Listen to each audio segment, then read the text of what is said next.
The shadows of feet wandering electric crackles across the white lawn, danger hissing through the pierced air, dreams of mist hanging in ancient strata above the rippled ground, its fossil surface bearing witness to the overhanging cliffs of winter's defiant shrug. Splinters of ozone drifting across the nearby slope of clattering stones, not yet drowned by the green glass that slowly pours from the frozen sea, insidious, relentless, lost puppet of the sun and moon, leaking through the crystal grains, darkly varnishing the tumbling atmosphere with its message of firmness. And now, the iodine banners, brown with busy spiders, lay stretched across the polished nodules, abrasive yet flexible, embedding their soft curvatures in the confusion of snow as flashing stars winked their silver secrets towards the carbon microscopes, refugees from a far land of stolen destinies and sunken pride, regurgitated through the barbed wire of the ships that could not sink, and the long lines of bitter trains stretched across an iron land with their cargoes of the thinly forgotten. Further down, the green glassy resin began to form its fleet of sunken holes and lofty valleys, marching across the vast windy kilometres of the elemental war.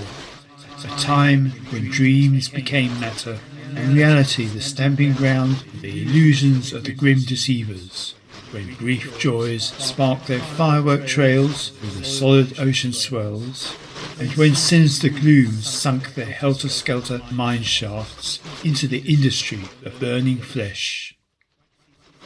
Waxy pools lay at many angles, abounding with tiny organisms waving their cilia through the limpid turgidity, their minutely thin tissue layers refracting the beams of memory and purpose into strange new ideologies, desperate responses to the burning skies and the doors nailed shut, the fading screams of children, comets soaring into the outer unknown.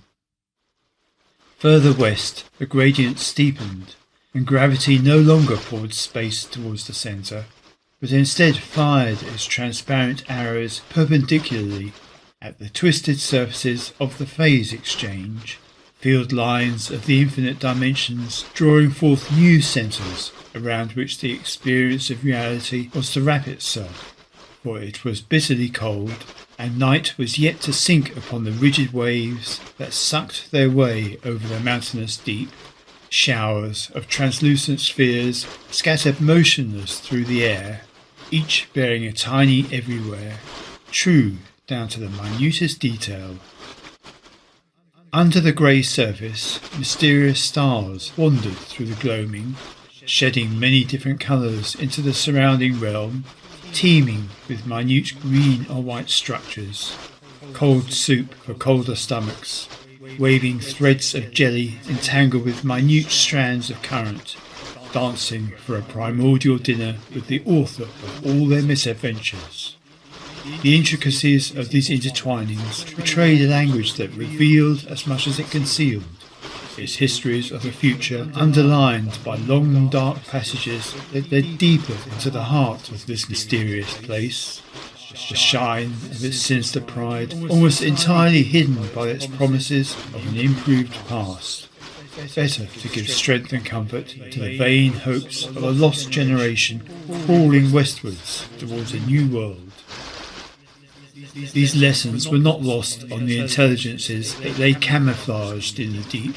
their short, sharp lives eclipsed by their cunning humour and dizzy colours, for they soon found a way to stalk through the concrete water in pursuit of uncoiling philosophies and astronomical discoveries, on to where the Westerners walked and fountains shone clear sparkles into a new beginning. Up above, the discoverers continued their voyage through the glaring paradoxes and bewildering dilemmas of a rebus life, where the paths of the inner and outer realms had diverged to such an extent that every tiny leaf of a decision was fraught with a cosmic anxiety, where every accomplishment was indissolubly welded to a cruel sacrifice. It was the fording of a half-dream river where the opposite bank forever receded further into the distance, and the darkening web of the world tightened its inky grip. As the trap began to close, at the 27th gate, all of a sudden the frozen sea unlocked its molecules.